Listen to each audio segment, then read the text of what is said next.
झाला. ब्रह्मांडाचे समस्त देवगण चंद्रदेवाच्या चरणाशी आले. आता एकमेव जयंत योद्धा नष्ट केलेल्या देवांचं देवत्व. दैत्यराज, अजूनही संधी गेलेली नाही. या अहंकारचा त्याग कर. आम्हा देवगणांना शरण ये. आमची राज्य परत कर. आम्ही तुला बलिदान देऊ. दैत्यराज, अधर्माचा त्याग कर, सत्याचा मार्ग अवलंब. हा वैकुंठपती तुला बलिदान देत आहे. दैत्यराज, तू केलेला कृत्य आणि कर्म याच्यातून तुझी मुक्तता होणे अशक्य आहे. अहंकार तुझा गर्व, अभिमान तुझा स्वार्थ, या तुझ्या असमर्थपणे तुला मृत्यूदंड आवश्यक. दैत्यराज, देवेंद्र, ह्याडांनो, प्राणाच्या भीतीने रणांगण सोडून पळून जाणारे तुम्ही देव आज मात्र एकत्रित येऊन या नरद्याचा सामना करणार काय? तुमचं देवत्व तर मी कधीच नष्ट केलं. राहिले ते तुमचे हे देह नव्हे, हाडमासाचे पुतळे.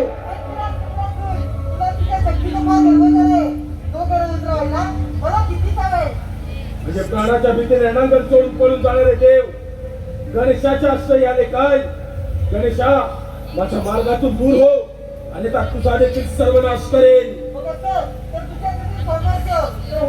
भगवान कशाला?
देहांत प्रायश्चित्त, देहांत प्रायश्चित्त, देहांत प्रायश्चित्त.